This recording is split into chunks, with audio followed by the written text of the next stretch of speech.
maka malaikat maut turun ke sini. Makanya ketika sakaratul maut sudah datang, maka yang baca Quran hentikan.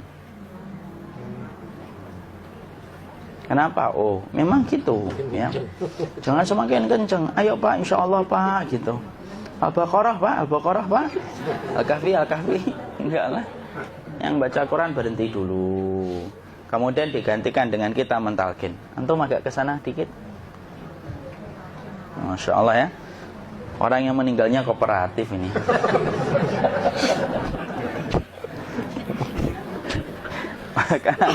maka agak ke sini ya. Maka disunahkan kita untuk mentalkinnya. Nanti ketika mentalkin jangan terlalu sering, jangan terlalu membebani. Jangan terlalu sering itu la ilaha illallah, la ilaha illallah. Enggak gitulah. Berat nanti dia ngerasakan. Di situ Imam Qurtubi juga menyampaikan, jangan terlalu sering karena itu memberatkan dadanya. Jadi ketika mentalkin, saya sampaikan, boleh diganti atau enggak Ustadz? Enggak lah, talkin itu ibadah. Ibadah itu tauqifiyah. Tauqifiyah itu enggak usah diganti. Karena Rasulullah mengatakan, lakinu ala mautakum la ilaha illallah. Talkin orang yang meninggal di antara kalian dengan la ilaha illallah. Enggak usah diganti Allah Ustadz yang lebih singkat, lebih pendek. Enggak usah. Subhanallah Ustadz, enggak usah. Kenapa? Karena talqin sudah ditetapkan ucapannya oleh Nabi, begitulah kita mencontohnya. Jadi tidak usah diganti. Cara mentalqin, jadi kalau keadaan sudah tenang, tolong kalau sudah sakaratul maut jangan ditinggalkan. Karena sesungguhnya pertempuran setan itu pada detik-detik kematian semacam ini. Dan betul-betul berusaha untuk menjadikan dia murtad. Nanti makanya di situ di buku nanti dibahas kan, pertempuran setan itu sampai detik-detik orang mau mati itu sudah ayo kufur, murtad aja tuh, kamu sakit kan? Nah, itu kayak gitu. Makanya jangan ditinggal. Capek gitu kok nggak meninggal gitu ya. Udah gantian mas. Dan jangan kemudian meninggalkannya. Mangkat dulu gitu. Tidaklah, janganlah. Terus ditampingi terus. Kalau bisa ya sudahlah, berikan waktunya kita untuk sementara waktu itu betul-betul berkhidmah kepada orang yang kita cintai terakhir kalinya. Cara kita kemudian mentalkin adalah, yaitu adalah di sebelah kanannya la ilaha illallah. Biarkan dia mencerna dulu, tidak usah buru-buru kemudian kita langsung nimpali lagi. Dia mencerna dulu sembari kita doakan, peluk, ya Allah dimudahkan gitu. Kalau ada orang yang bisa ngucapin la ilaha illallah, itu siapa yang memberikan itu Ustaz? Yang memberikan kekuatan Allah Pak. Karena ngomong aduh aja sudah tidak mampu.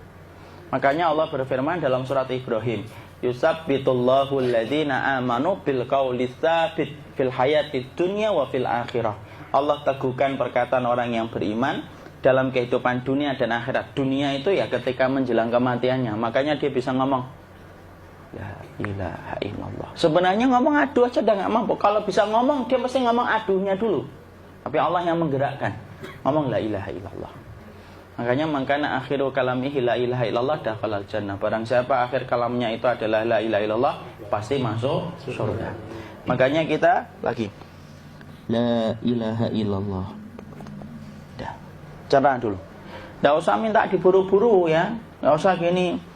Ayo la ilaha illallah. Ayo.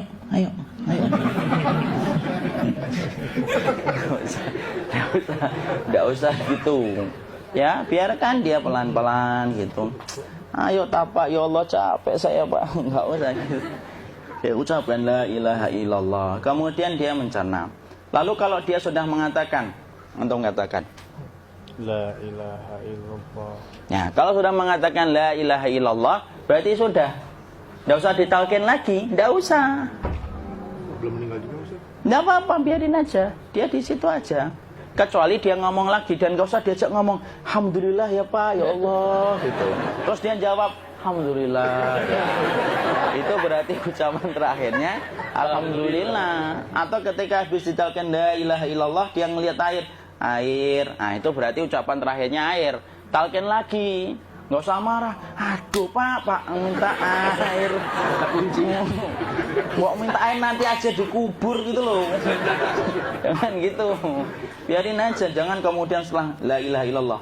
La ilaha illallah. Terus, ayo tutup, awas ya ngomong lagi ya. Nggak usah gitu juga. Maka kemudian setelah la ilaha illallah sudah, nggak usah diajak ngomong gitu. Terus kemudian nggak usah ada anaknya perempuan, ya Allah Pak, sudah bisa ngomong la ilaha illallah, usah gitu. Cukup dalam hati alhamdulillah gitu. Diam kita dengerin gitu. Disitulah nanti biasanya tadi detik dia terakhir. Dia nanti ngeliat di sini Pak, prosesnya itu. Nanti kaki langsung sebagian jempol dingin dia.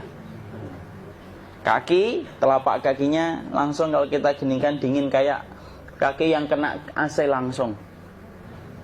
Kemudian dia langsung ningkup gini, dikit dia, mulai kaku dia. Atau kalau enggak, gini dia. Langsung kayak jatuh, kayak kepala nanti yang paling terakhir. Kepala itu pasti ada gerakannya Pak, ini meninggal itu. Pasti gitu. Pasti gitu. Karena apa? Sudah tidak ada beban ruh yang menahannya.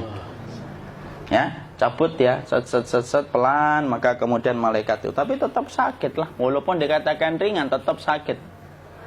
Maka kemudian sakit gitu. Set ngelewatin sini. Jantung kemudian sudah tidak berfungsi. Kemudian ginjal Pak, ngelewatin ginjal tidak berfungsi.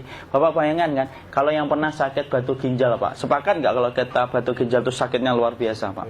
Itu baru titik batu kecil di ginjal.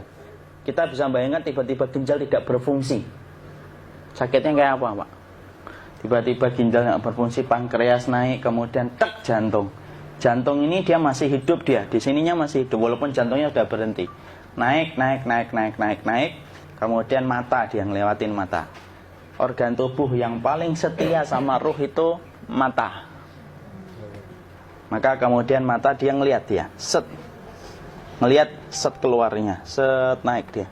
Ya dilihat ini sama dia. Makanya Rasulullah mengatakan innar ruha idza qubida tabi'ahul basar. Ruh itu kalau dicabut, mata itu ngikutin kemana perjalanan ruh itu. Makanya ada yang meninggalnya gini. Ya itu bukan tanda su'ul khatimah. Itu tanda fitrahnya mata ngikutin ruh. Atau kemudian bukanya sedikit. Ada yang kayak senyum Pak. Ada yang kesini yang keringetan. Nah, itu tanda husnul khatimah. Ada yang senyum. Jadi sakitnya setelah selesai itu plong gitu loh. Makanya kemudian ada yang tersenyum. Maka itu tanda. Kalau kita ngelihat orang yang membuka mata kayak gini, tidak usah takut. Cepat-cepat kemudian kita nanti tutup. Biasanya kalau terlalu lama, itulah yang menjadikan ini tidak bisa ditutup. Makanya harus pakai kapas akhirnya. Karena apa? Karena pas meninggal nggak langsung ditutup. Biasanya karena perawat takut, dokternya juga nggak tahu itu, dibiarin itu. Makanya ada beberapa mata yang ditutup pakai tensoplas kan? Sebenarnya kalau langsung bisa nutup dia, fitrahnya nutup mata itu. Jadi kemudian kita baca Allahumma firlahu warhamhu wa'afihi wa'fuanhu atau bismillah wassalatu wassalamu ala rasulillah, tutup. Bismillah. Tidak usah takut. Kecuali buka lagi ya, ini baru kita kabur bareng. Kalau buka lagi Pak, Insya Allah Pak, ya Allah ya kita kabur bareng-bareng Pak. Diusap Pak, diusap gini. Enggak disenggol gini enggak. Diginikan, sudah meninggal dunia. Tangan boleh begini, boleh diluruskan, enggak ada ketentuannya. Boleh gini, boleh kemudian lurus. Nggak usah disalahin kalau ada yang lurus. Lu itu tangannya gimana sih? Posisikan kayak sholat. Nah, ada perintah kayak gitu. Jadi kemudian dikondisikan saja. Terus maka kemudian dipijit-pijit, akiknya dikeluarin, kemudian jamnya dilepas, gigi palsunya dilepas kalau ada, ya. Kemudian apa? Setelah itu, coba buku.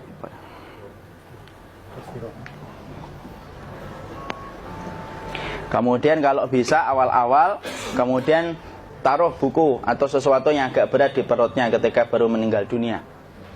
Kenapa kemudian ditaruh kayak gini? Bukan apa-apa, supaya membantu sisa-sisa pencernaan dia untuk keluar. Nanti Pak, biasanya kalau kita taruh agak yang berat gini, atau kemudian kita gini-gini kan, ini udah makan belum Akhi? Udah makan belum makan kok udah gede ya? Maka pencet-pencet kayak gini biasanya nanti ketika dimandikan, nah pas dimandikan diginikan saja. Aduh. Nah ini dia sudah keluar di belakang, dia gini. Terus nanti keluar dia. Nah ini keluar langsung di belakangnya. Dan memperlakukan orang kalau sudah meninggal dunia itu yang lembut gitu. Kenapa? Inna kasra admil mayyiti kakasri admil hayyi. Mematahkan tulangnya ketika orang sudah meninggal dunia itu lebih dia rasakan sakit ketika mati daripada ketika masih hidup. Tuh Islam itu sampai sama orang mukmin itu kalau sudah meninggal aja sampai selembut itu. Kok hidup kasar itu kebangetan dia jadi orang itu.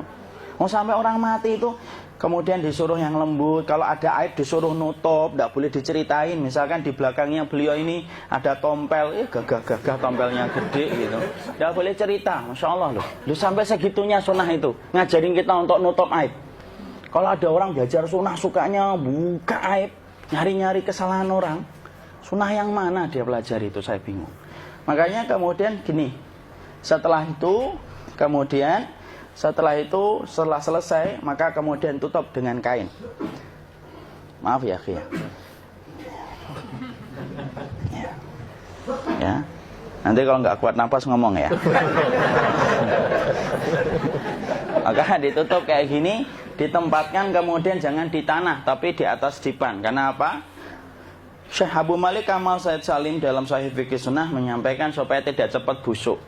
Dia taruh di atas. Kemudian ditutup pakai kain apa saja, ya, sembari nanti kita mempersiapkan tempat mandinya, tempat kafannya dan yang lain sebagainya.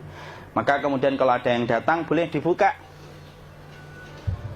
Kemudian kita mencium ininya apa? Kemudian keningnya. Kemudian kita berdoa, nutup lagi kayak Rasulullah ditutup. Kemudian yang datang terakhir itu salah satunya Abu Bakar.